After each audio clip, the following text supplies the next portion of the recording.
नमस्कार, मैं हूं आकांक्षा और आप देख रहे हैं आईबीसी 24 एमपी से जुड़े हमारे इस खास बुलेटिन में आप सभी का स्वागत है। शुरुआत करेंगे इस बुलेटिन की बड़ी खबर के साथ। रतलाम से मिल रही है नमकीन दुकान में फायरिंग के बाद एक्शन के तहत आरोपियों के मकान को जमींदोज किया जा रहा है।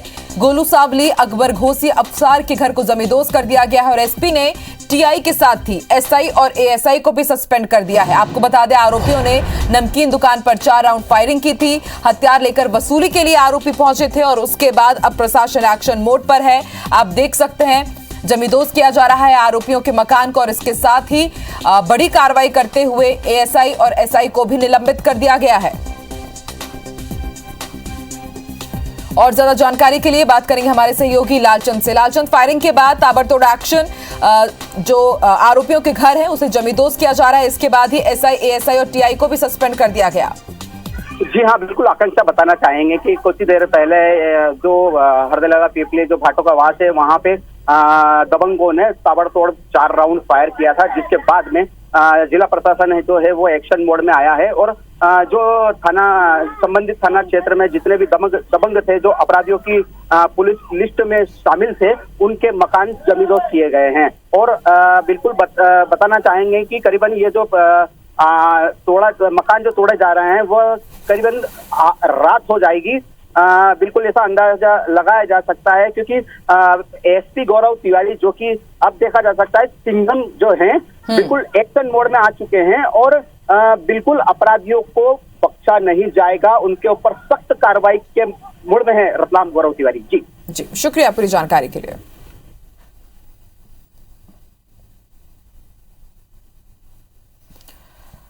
तो इस वक्त की बड़ी खबर आपको रतलाम से बता रहे हैं। आज आपको बता दें, दिन दहाड़े रतलाम की नमकीन दुकान पर और फिर उसके बाद एसपी ने यहां पर बड़ी कार्रवाई की है। हथियार लेकर वसूली के लिए आरोपी पहुंचे थे। आरोपियों के घरों को जमींदोज किया जा रहा है और जैसा कि हमारे सहयोगी बता रहे थे कि देर रात तक ये कार्रवाई जारी रह सकती है और इसके साथ ही टीआई समेत एसआई और एएसआई को भी निलंबित कर दिया गया है।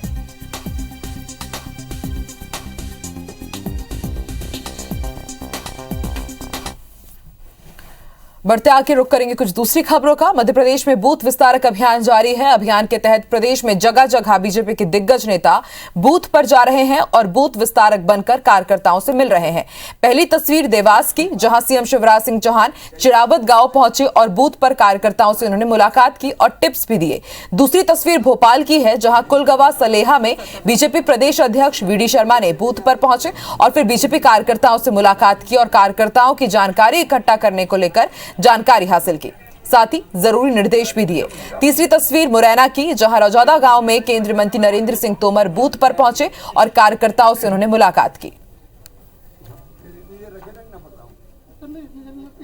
बूथ का विस्तारक हूँ सर, क्योंकि मैं भारतीय जनता पार्टी का कार्यकर्ता हूँ और हमारे यहाँ मुख्यमंत्री प्रदेश अध्यक्ष जी से लेकर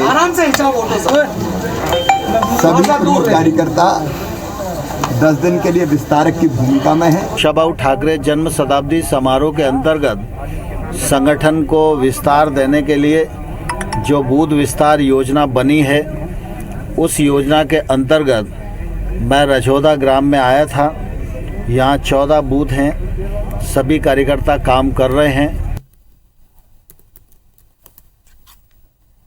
मध्य प्रदेश में शराब के दामों को कम करने और शराबबंदी को लेकर इन दिनों कांग्रेस और भाजपा में जमकर खींचतान मची हुई है। शराब की इसी खींचतान से खुद को अलग करते हुए लोकसभा के मुख्य सचेतक और जबलपुर सांसद राकेश सिंह ने कहा है कि मैं तो शराब पीता ही नहीं हूं और आम जनता से भी अपील करूंगा कि किसी को भी शराब नहीं पीना चाहिए। लेकिन इसके साथ ही राकेश सिंह ने कहा है कि सरकार ने शराब को लेकर जो फैसला लिया होगा वो काफी सोच समझ कर लिया होगा।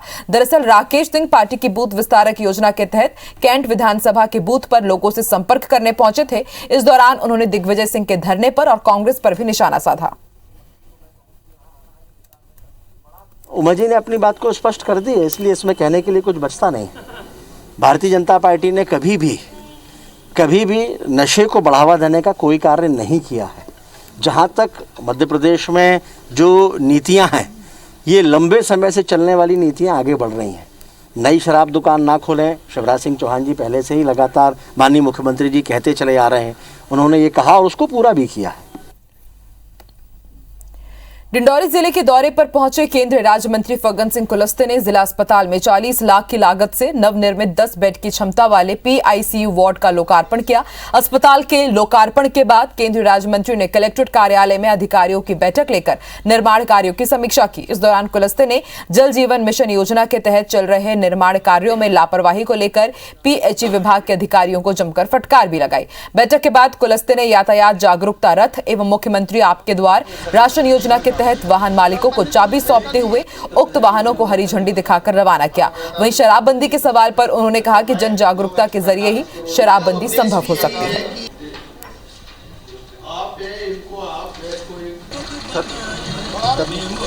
जन जागरण चलाना पड़ेगा, समाज को इस प्रकार के पूरे अभियान में जाना पड़ेगा, क्योंकि देखिए सरकार का काम है, कुछ नियम कानून कायदे के आधार पर सरकार काम करती है। रेवेन्यू का बहुत बड़ा माध्यम है और इसीलिए अगर जनता समाज चाहे तो अपने गांव में इस प्रकार का वातावरण निर्मित करे। मध्य प्रदेश में विधायक और महापौर के चुनाव की तरह पंचायत चुनाव में भी खर्च की सीमा तय करने की मांग को लेकर दायर याचिका पर मध्य प्रदेश हाई कोर्ट में सुनवाई हुई। नागरिक उपभोक्ता मार्गदर्शक मंच की याचिका पर सुनवाई करते हुए मध्य प्रदेश हाई कोर्ट ने चुनाव आयोग को नोटिस जारी करते हुए 3 सप्ताह में जवाब पेश करने के निर्देश दिए हैं। याचिका में कहा गया है कि विधायक और महापौर के चुनाव की तरह ही पंचायत चुनाव में भी खर्च की सीमा तय की जाए। याचिका में पंच, सरपंच, जनपद पंचायत सदस्य, जिला पंचायत सदस्यों में खर्च की सीमा तय किए जाने की मांग की गई है। ये पंचायतों में चुनाव जो लड़ रहे हैं, जिला परिषदों में चुनाव जो लड़ रहे हैं, सरपंच है, अध्यक्ष है, इनके चुनाव के जो खर्च की अंतिम सीमा तय करे, ये हम लोग चाहते हैं। माननीय हाईकोर्ट ने उसको बहुत गंभीरता से लिया और चुनाव आयोग को और मध्य प्रदेश सरकार को नोटिस जारी करके 3 सप्ताह के भीतर उनका जवाब मांगा है।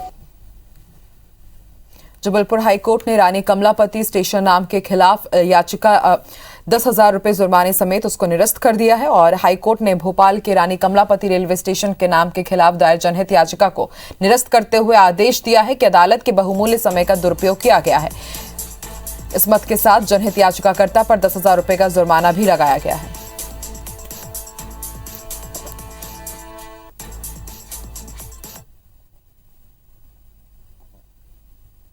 साल 2018 के चुनाव से पहले और अब 2023 चुनाव से पहले एक बार फिर सीएम शिवराज सिंह चौहान का अवैध कॉलोनियों को वैध करने के फॉर्मूले को झटका लग सकता है। पहले भी इस मामले में हाईकोर्ट ने रोक लगा दी थी और एक बार फिर से सरकार की मंशा के बाद याचिकाकर्ता हाईकोर्ट की तरफ रुख करने जा रहे हैं। वहीं इसी बीच ग्वालियर में अवैध कॉलोनियां धड़ल्ले से बढ़ती जा रही है। देखिए एक्सक्लूसिव रिपोर्ट।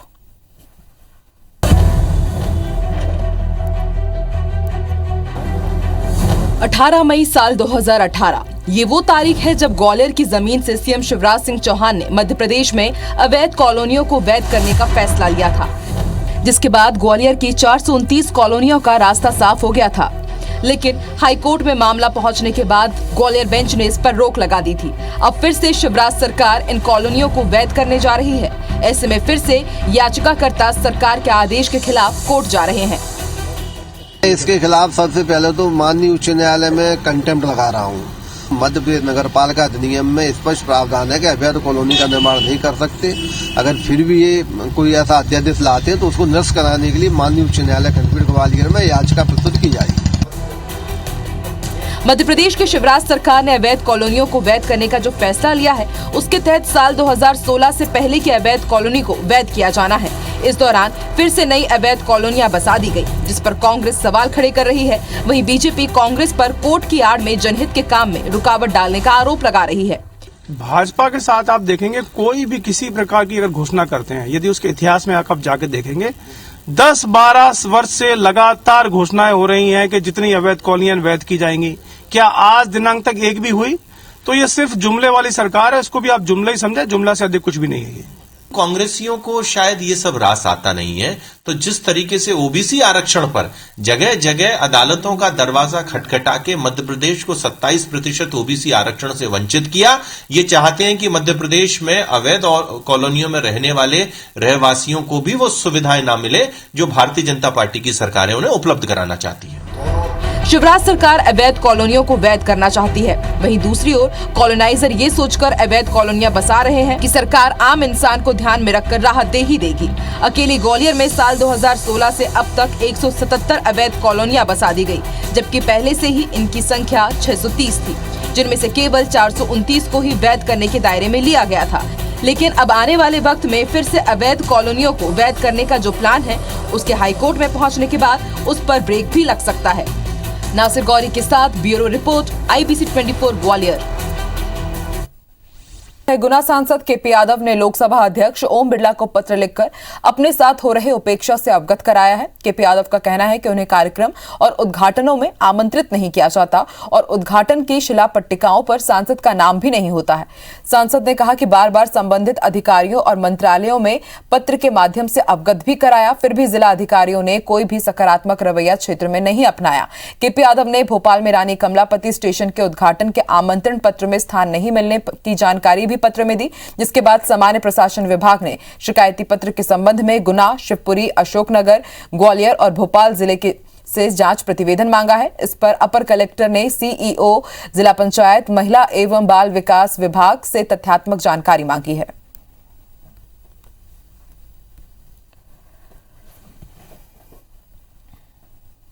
ग्वालियर में यूरिया संकट गहराता जा रहा है। जिले के भीतरवार में खाद वितरण केंद्र में यूरिया को लेकर जमकर लात घूसे चल गए। किसान इस कदर परेशान है कि सुबह से ही महिलाएं भी खाद वितरण केंद्र पर पहुंच जाती हैं। वहीं यूरिया संकट को लेकर कांग्रेस आरोप लगा रही है कि खाद के बाद अब यूरिया का संकट कहीं ना कहीं किसानों के ऊपर एक कुटाराघात हो सकता है। उधर ग्वालियर जिले के कलेक्टर का दावा है कि जिले में किसी भी प्रकार का यूरिया संकट नहीं है, बस किसान जल्दी के चक्कर में खुद आपस में लड़ रहे हैं, जबकि यूरिया पर्याप्त मात्रा में है। 20 दिन हो गए, 20 दिन से लाइन टोकन भी कटा हुआ है। अभी सोमवार के दिन रैक लगी थी, बोले आपको मिल जाएगा। उस दिन एक भी कट्टी नहीं दी, निकाल दिया, बोले परसों के दिन आएगा, बुधवार के दिन। बुधवार को भी गए, आज भी गए, कहीं कोई भी कट्टा नहीं मिला अभी तक। पूरा साल ही हो चुका है खाद में लाइन से लगे तो पहले DAP के लिए भी संघर्ष करना पड़ा और अभी भी यूरिया में कतार से लगे हुए हैं किसान, आज भी लगे और आए दिन खाद की कह दिया जाता है लेकिन दिया नहीं जाता है। ऐसा है, आप देखेंगे विगत 7 से 8 माह हो गए लगातार, फसल भी बदल गई और उसके बाद यूरिया का जो क्राइसिस है वो तो आप देखिए कि जो खरीफ तक की स्थिति जो थी उससे और आज क्या स्थिति है रबी तक की। तो मैं सभी लोगों से ये अपील करता हूं कि पर्याप्त यूरिया है। देखिए पैनिक करेंगे तो दिक्कत है, सब लोग अगर एक ही साथ सोचेंगे कि हमें इसी वक्त मिल जाए, पर्याप्त यूरिया है, आराम से मिलती रहेगी। ऐसा सोचने की जरूरत नहीं है कि आगे पता नहीं मिल पाएगी कि नहीं मिल पाएगी, पर्याप्त रैक आ रही है। कटनी के बरही थाने के TI संदीप अयाची पर विभाग की ही महिला आरक्षक ने गंभीर आरोप लगाए हैं। दरअसल महिला आरक्षक का आरोप है कि संदीप ने शादी का झांसा देकर शारीरिक शोषण किया और अब शादी से मुकर रहा है। महिला आरक्षक ने मामले की शिकायत जबलपुर SP से भी की है। शिकायत के बाद पुलिस विभाग ने TI संदीप को लाइन अटैच कर दिया है और मामले की जांच अतिरिक्त पुलिस अधीक्षक स्तर के अफसर को करने के लिए निर्देश दिए हैं। बता दें कि बुधवार को महिला आरक्षक जबलपुर में संदीप के घर पहुंच गई थी और शादी के लिए कहा। संदीप के इंकार करने के बाद SP से शिकायत करते हुए उन्होंने कहा कि संदीप से मेरी शादी करवाओ, नहीं तो मैं आत्महत्या कर लूंगी।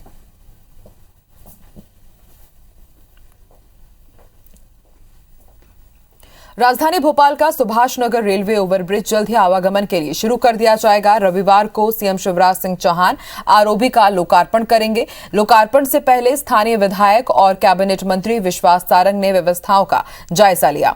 इस दौरान मंत्री सारंग ने बताया कि क्षेत्र की करीब 5 लाख की आबादी को इस ब्रिज का फायदा मिलेगा। देश की आजादी के लिए लड़ने वाले नेताजी सुभाष चंद्र बोस को यह ब्रिज समर्पित किया गया है। साथ ही नेताजी के नाम से एक पार्क भी बनाया जाएगा, जिसका CM शिवराज सिंह चौहान भूमि पूजन करेंगे। 5 लाख की आबादी को सुविधा देने वाला सुभाष नगर का ROB बनकर तैयार हो गया है। 23 जनवरी शाम को 4:30 बजे सुभाष चंद्र बोस जी की जयंती पर माननीय मुख्यमंत्री जी सुभाष नगर ROB को जनता को लोकार्पित करेंगे। नीमच में सोशल मीडिया पर एक युवती का वीडियो वायरल हो रहा है। वीडियो में युवती अपने प्रेमी के साथ दिखाई दे रही है और एसपी से मदद की गुहार लगा रही है। युवती का आरोप है कि उसके परिजन उसे देह व्यापार के धंधे में जबरन धकेलना चाहते हैं और जान से मारने की भी धमकी दे रहे हैं, लेकिन वो अपने प्रेमी के साथ शादी करना चाहती है। मामले में पुलिस का कहना है कि लड़की के परिजनों ने पहले ही अपहरण की एफआईआर दर्ज करा रखी है।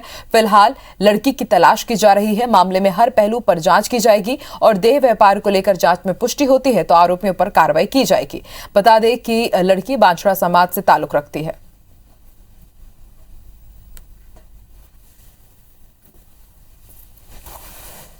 थाना नीमच सिटी में उसकी मां ने दर्ज करवाई है कि उसकी लड़की स्कूल गई थी और स्कूल से वापस नहीं आई और इनको चौहान नाम के व्यक्ति के साथ वो बहला फुसला कर ले जाना बताया। इस पर से थाना नीमच सिटी में अपहरण का प्रकरण पंजीबद्ध किया गया है।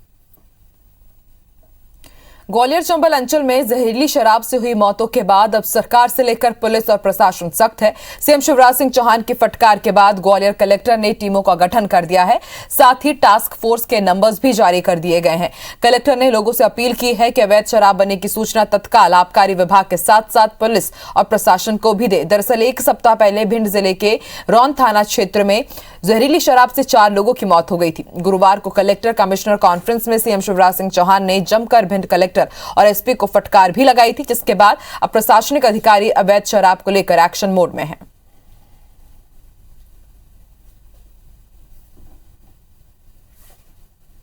कोई भी कहीं पे भी ओपी से अगर गड़बड़ शराब बन रही है, कहीं भी खराब शराब बन रही है, उस पर दबिश देनी, कार्रवाई करनी, लेकिन ये बिना लोगों के सहयोग के संभव नहीं है। तो हमने नंबर जारी करने के आदेश दिए थे कि इसको आप नोट करेंगे।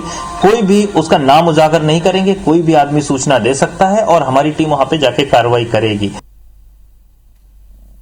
इंदौर में स्पा सेंटर और ब्यूटी पार्लर की आड़ में देह व्यापार को लेकर इंदौर पुलिस सख्त हो गई है। इंदौर पुलिस ने स्पा सेंटर और ब्यूटी पार्लर को लेकर नए निर्देश जारी किए हैं।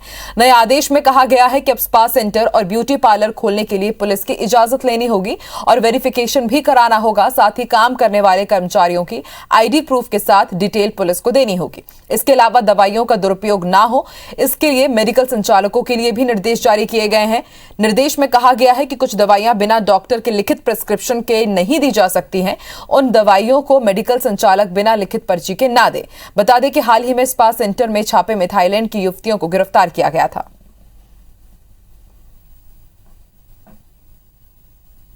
जब हम किसी किराएदार को रखते हैं या किसी शॉप्स में रखते हैं, इवन हाल में जो कुछ स्पा सेंटर्स की जो जानकारियां आई थी, गतिविधियां आई थी, उसके मद्देनजर वहां भी अगर किसी को रखा जाता है तो उनसे संबंधित जो सत्यापन से जुड़ी जो जानकारियां हैं पिछले रखने के 15 दिनों के अंदर जो उपलब्ध करानी है, उसके संबंधित प्रशासनिक आदेश जारी हुए हैं। भोपाल में राष्ट्रीय सफाई कामगार आयोग के अध्यक्ष एम वेंकटेश्वर ने नगर निगम के अधिकारियों के साथ बैठक की। इस दौरान उन्होंने अफसरों से 2 टूक शब्दों में कहा है कि सीवरेज से संबंधित काम किसी भी स्थिति में मैनुअली नहीं होने चाहिए। सफाई कामगारों का नियमित हेल्थ चेकअप और तमाम दिए जाने वाले उपकरणों के लिए मासिक ऑडिट होने ही चाहिए। साथ ही उन्होंने यह भी कहा कि अब भी ऐसी तस्वीरें सामने आती है जो सुप्रीम कोर्ट की तय गाइडलाइन का उल्लंघन करती है। उन्होंने सफाई कामगार के जीवन स्तर में सुधार के लिए भी स्थानीय स्तर पर प्लानिंग के निर्देश दिए हैं और आयोग को प्रति माह सफाई कामगारों को रिपोर्ट देने के लिए भी निर्देश दिए गए हैं। इसके अलावा उन्होंने कहा कि सफाई कामगारों के लिए कई योजनाएं और सुविधाओं का प्रावधान है, लेकिन इसके बाद भी उन्हें उसकी सुविधा नहीं मिलती।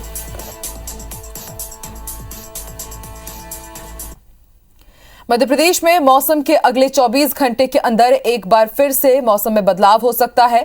मौसम विभाग के मुताबिक पश्चिमी विक्षोभ आने का असर प्रदेश के उत्तरी, उत्तर पूर्वी और पश्चिम हिस्सों पर होगा, जिसकी वजह से कई हिस्सों में बारिश हो सकती है। मौसम विभाग ने ग्वालियर, चंबल संभाग के जिलों के साथ ही नीमच, मंदसौर, रतलाम, राजगढ़, आगर, विदिशा, टीकमगढ़, दमोह और सागर में गरज चमक के साथ बारिश होने की संभावना जताई है। साथ ही ओलावृष्टि को लेकर ऑरेंज अलर्ट जारी किया गया है। वहीं ग्वालियर, दतिया, भिंड, मुरैना, छतरपुर, टीकमगढ़ में घना कोहरा रहेगा, जिसके लिए येलो अलर्ट जारी किया गया है। इस दौरान न्यूनतम और अधिकतम तापमान में बढ़ोतरी भी हो सकती है।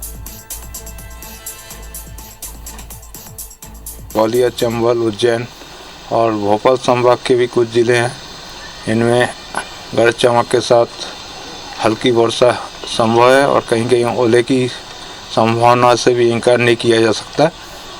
और ये दौर 2 दिन तक ज़्यादा से ज़्यादा 23 तारीख तक रहेगा। इसी के साथ इस बुलेटिन में फिलहाल इतना ही। देश और दुनिया की तमाम खबरों के लिए आप देखते रहिए IBC 24। नमस्कार।